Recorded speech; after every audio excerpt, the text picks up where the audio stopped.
민수기 4장. 여호와께서 모세와 아론에게 말씀하셨습니다.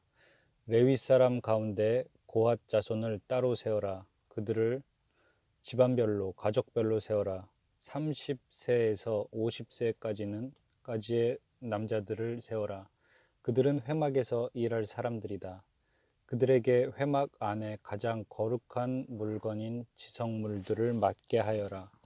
이스라엘 백성이 이동할 때 아론과 그 아들들은 회막으로 들어가거라. 그들은 휘장을 걷어내려서 언약궤를 그 휘장으로 덮어라. 그 위에 고운 가죽으로 만든 덮개를 덮고 다시 파란색 천을 덮은 다음에 언약궤의 고리에 채를 꿰어라.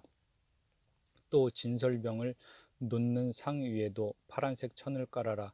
그리고 그 위에 접시와 향 피우는 그릇과 부어드리는 제물인 전제물을 담을 병과 잔들과 상위에 늘 차려놓는 빵인 진설병을 올려놓아라. 그런 다음에는 그 모든 것 위에 빨간색 천을 덮어라. 그리고 그 위에 고운 가죽을 덮고 채들을 꿰어라. 또 파란색 천을 가져다가 등잔대에 등잔과 심지 자르는 가위와 불똥 그릇과 등잔에 쓰는 모든 기름 그릇을 덮어라. 그런 다음에 그 등잔대와 거기에 딸린 그 모든 기구들을 고운 가죽에 싸서 들것에 얹어라. 그리고 나서 금제단 위에 파란색 천을 깔아라. 그리고 다시 고운 가죽으로 덮고 채를 끼워 두어라. 성소에서 쓰던 것은 다 파란색 천으로 싸고 고운 가죽으로 덮어서 들것에 얹어라. 놋제단의 재는 모두 쳐내고 제단 위에 자주색 천을 깔아라. 제단에서 쓰던 물건 곧 불을 옮기는 그릇과 고기를 찍는 갈고리와 삽과 사발을 다 모아서 놋제단 위에 올려놓고 그 위에 고운 가죽을 덮은 다음 제단의 고리에 채를 끼워라. 진이 이동할 준비가 다 되었으면 아론과 그의 아들들은 거룩한 물건들과 거기에 딸린 그 모든 기구들을 다 쌓아 놓아라. 그런 다음에 고앗 자손이 와서 그것들을 옮겨라. 그러나 그들 역시 성물에는 손을 대지 말도록 하여라. 손을 대는 날엔 죽을 것이다. 회막에 있는 물건들을 옮기는 일이 고앗 자손의 할 일이다.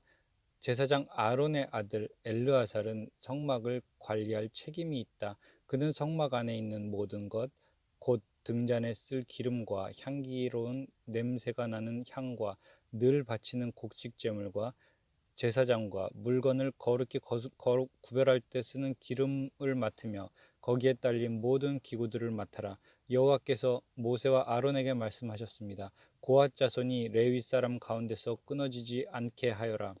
그들이 가장 거룩한 물건들에 가까이 갈 때에 죽지 않도록 아론과 그의 아들들이 들어가서 고앗 자손이 해야 할 일을 일일이 가르쳐 주어라. 그리고 고앗 자손이 옮길 물건을 일일이 정해 주어라. 고앗 자손은 성소에 들어가서 잠깐 동안이라도 거룩한 물건들을 보아서는 안 된다. 그러면 죽을 것이다. 여호와께서 모세에게 말씀하셨습니다. 게르손 자손을 가족별로 집안별로 세워라.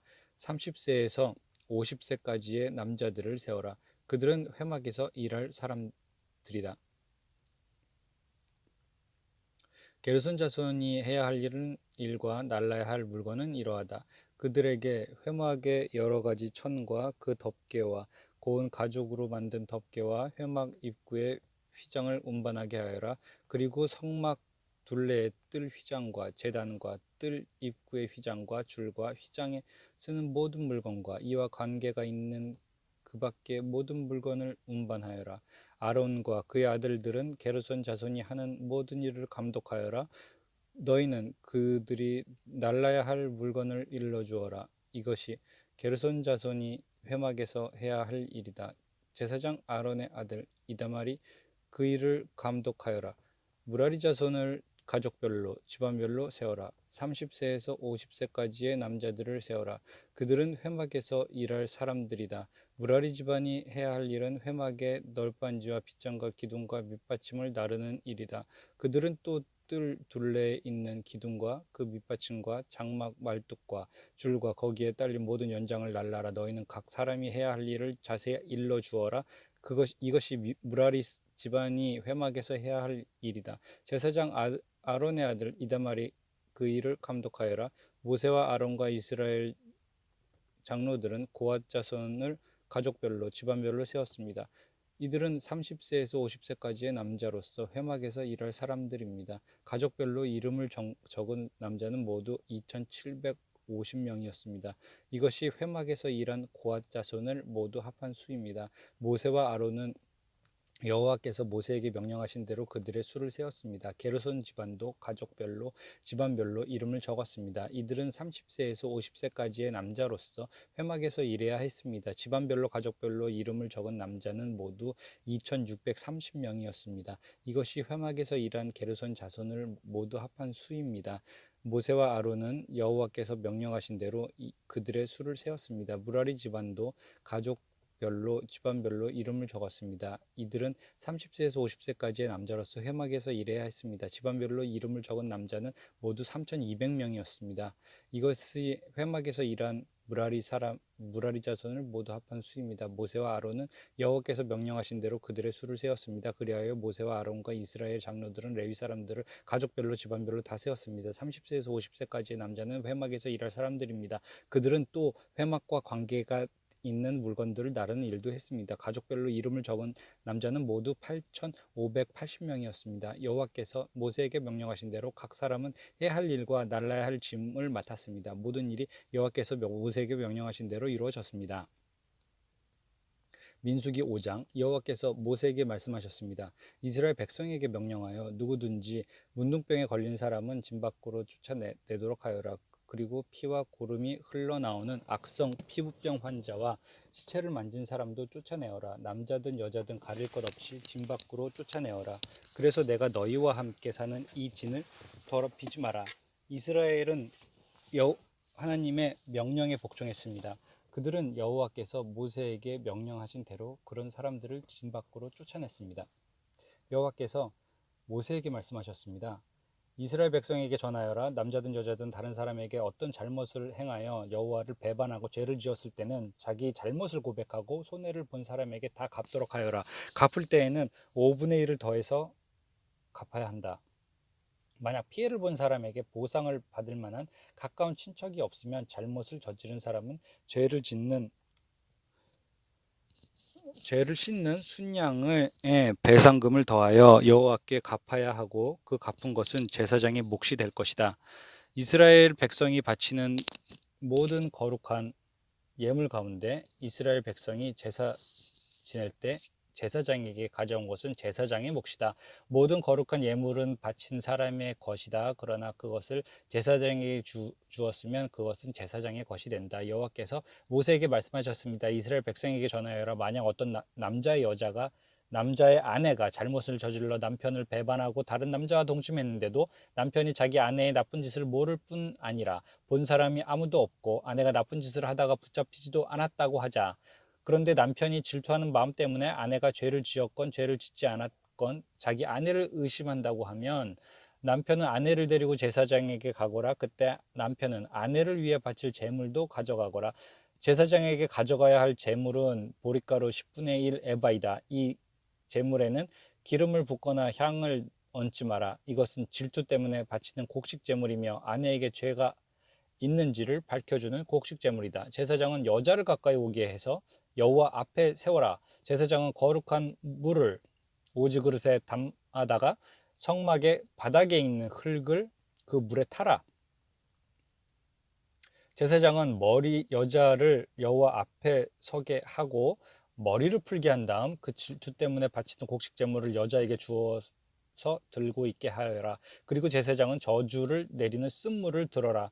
제사장은 여자에게 맹세를 시키고 여자에게 이렇게 물어보아라. 그대는 다른 남자와 동침한 일이 없는가? 그대는 남편을 배반하여 몸을 더럽힌 일이 없는가? 만약 그런 일이 없다면 저주를 내리는 이 물이 결코 그대를 해치지 못할 것이다. 그러나 만약 그대가 남편을 배반하였거나 남편 말고 다른 남자와 함께 누웠다면 이때 제사장은 여자에게 저주를 받아도 좋다는 맹세를 하게 하고 이렇게 말하여라. 여호와께서 내 넓적다리를 떨어져 나가게 하고 내 배는 부어오르게 하셔서 내 백성 가운데 본보기가 되게 하실 것이다. 그러므로 저주를 내리는 이 물이 그대의 몸에 들어가서 그대의 배를 부어오르게 할 것이고 넓적다리는 떨어져 나가게 할 것이다. 그러면 여자는 그렇게 되기를 바란다고 말해야 한다. 제사장은 이 저주를 글로 써서 그 쓴 물에 담가라. 그런 다음에 제사장은 여자에게 그 저주를 내리는 물을 마시게 하여라. 그 물을 마시면 여자의 몸이 아프게 될 것이다. 제사장은 질투 때문에 바치던 곡식 제물을 여자에게서 받아서 여호와 앞에 드리고 제단으로 가져가거라. 그리고 제사장은 곡식을 한 움큼 쥐어 전체를 바쳤다는 뜻으로 그것을 제단 위에서 태워라. 그런 다음에 여자에게 그 물을 마시게 하여라. 제사장은 여자에게 물을 마시게 한 다음 여자가 몸을 더럽히지 않았는지를 살펴보아라. 만약 여자가 만약 여자가 남편에게 죄를 지었다면 물이 몸속에 들어갔을 때 여자의 배가 부풀어 오를 것이고 넓적다리는 떨어져 나가게 될 것이다. 또한 백성 가운데 저주거리가 될 것이다. 그러나 만약 여자가 몸을 더럽히지 않아서 깨끗하다면 해로운 일이 일어나지 않을 것이고 아이도 낳을 수 있을 것이다. 이것은 질투에 관한 가르침이다. 이것은 여자가 남편을 배반하고 몸을 더럽혔을 때 지켜야 할 율법이다. 또한 남편이 자기 아내에게 질투할 때도 남편은 아내를 여호와 앞에 세워야 하며 제사장은 위에서 말한 모든 일을 해야 한다. 이것은 율법이다. 만약 남편이 옳다면 여자는 죄의 대가를 받을 것이다. 민수기 6장. 여호와께서 모세에게 말씀하셨습니다. 이스라엘 백성에게 전하여라. 남자든 여자든 특별한 맹세 곧 나시린의 맹세를 해서 자기를 여호와께 헌신하기로 했다면 포도주와 독한 술을 마시지 말고 포도주나 독한 술로 만든 초도 마시지 마라. 또 줍도 마시지 말고 포도나 건포도도 먹지 마라. 나시린으로 살기로 맹세한 동안에는 포도나무에서 난 것은 아무것도 먹지 마라. 씨나 껍질도 먹지 마라. 나시린으로 살기로 맹세한 동안에는 머리털을 깎지 마라. 여호와께 맹세한 특별한 기간이 끝날 때까지 그는 거룩해야 하므로 머리털이 자라도록 내버려 두어라. 나시린은 여호와께 맹세한 특별한 기간에는 시체를 가까이 하지 마라. 설사 그의 아버지나 어머니나 형제나 누이가 죽었다 하더라도 그들의 시체를 만지지 마라. 만약 만지면 부정해질 것이다.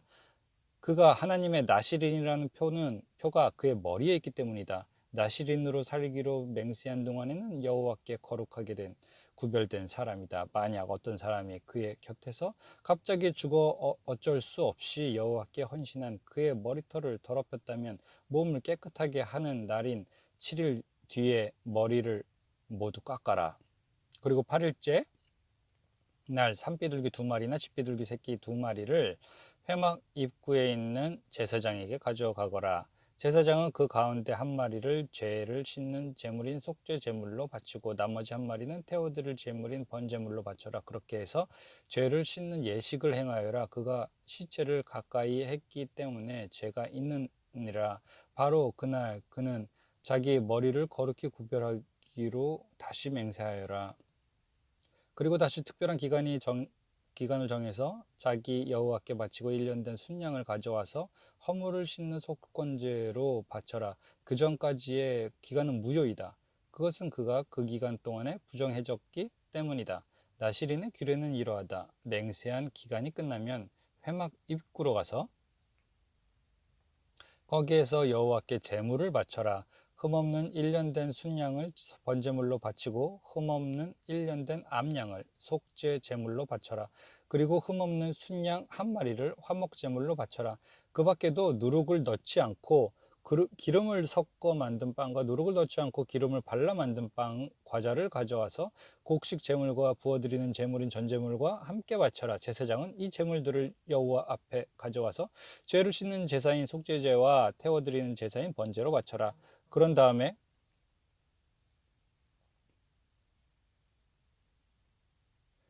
순양을 잡아 여호와께 화목 제물로 바치며 그때에 누룩을 넣지 않은 빵인 무교병 1광주리를 함께 바쳐라. 그리고 곡식 제물과 전 제물로 바쳐라.